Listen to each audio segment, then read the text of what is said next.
নোটে শাকও হয়েছে খুব সুন্দর ওদিকে। ঠিক আছে, একসাথে তো সব খাওয়া যাবে না। হ্যালো বন্ধুরা, good morning and welcome back to my channel Pompi's ব্লগে। তোমাদের অনেক ভালোবাসা স্বাগত জানিয়ে আজকের ব্লগটা আমি এখন থেকে শুরু করছি। এখন 8:40 বাজে। আমি আর মা চলে এসেছি বাগানে। দেখতেই পাচ্ছ থানকুনি পাতা তুলছি। তো থানকুনির পাতার উপকারিতা তোমরা অনেকেই জানো। আজকে আমাদের বাড়িতে থানকুনির পাতা আলু দিয়ে রান্না হবে। তো তরকারিটা আমরা ভীষণ ভালোবাসি, আমাদের বাড়িতে সবাই খুব ভালোবাসে। তো চলো পাতাগুলো তুলে নিই।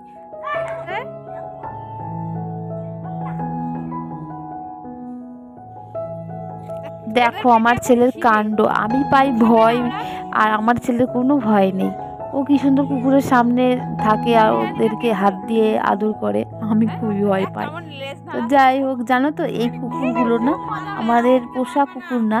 আর ওই বড় কুকুরটা মানে সাদা দিয়ে কালো, ওই কুকুরটা আমাদের বাড়ির পাশের পোষা কুকুর।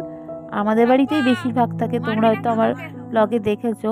আর এই যে লেজ নাড়াচ্ছে কালো কুকুরটা, এটা হচ্ছে রাস্তায় থাকে আমাদের বাড়ির গেটের সামনে। এরা না দুই ভাই বলছি কেন, মানে দুই বোন, একই মায়ের পেটের। তো কি সুন্দর মিল দেখো। 2 দিন আমার ছেলেদের এই ছোট কুকুরটাকে একটু আদর করেছে আর ও কেমন বয়স বেড়ে গেছে। যখনই আমার সোনা ঘুম থেকে ওঠে আর ও ঠিক চলে আসে আমাদের বাড়িতে। তো দেখো আমার ছেলের কাণ্ড, তোমরা দেখতে থাকো। ওখান থেকেই খাবে।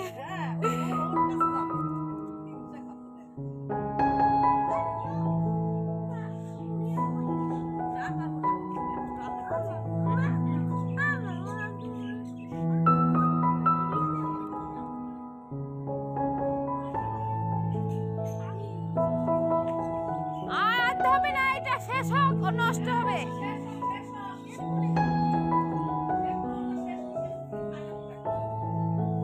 ও খাচ্ছে দেখে ওর ইচ্ছা হচ্ছে।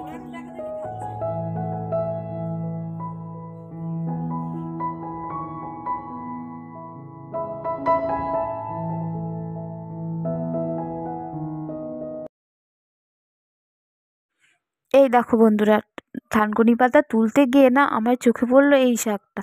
এই শাকটার নাম কি জানো তো? এই শাকটার নাম হচ্ছে টক শাক। আমি তো টক শাক নামেই চিনি, তোমরা যদি অন্য কোনো নামে জেনে থাকো আমাকে জানিও তো। তো জানো তো এই শাকটা আমি এত ভালো খাই না, মানে মাছ মাংস খেয়ে যতটা না স্বাদ পাই, তো এই শাকটা খেয়ে আমি ততটাই স্বাদ পাই, শান্তি পাই।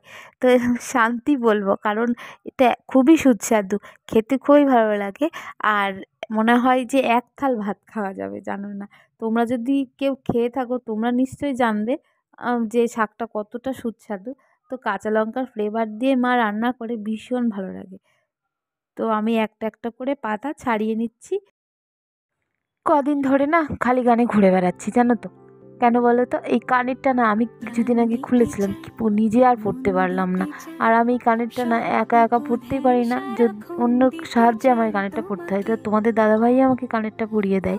তো ওরও কদিন ধরে সময় হচ্ছে না, দোকান করে সেই সকালবেলা বেরিয়ে যায়, আসে সেই রাত্রেবেলা, মাঝখানে আর ওর সাথে আমার দেখা হয় না, কানেরটাও পরা হয় না।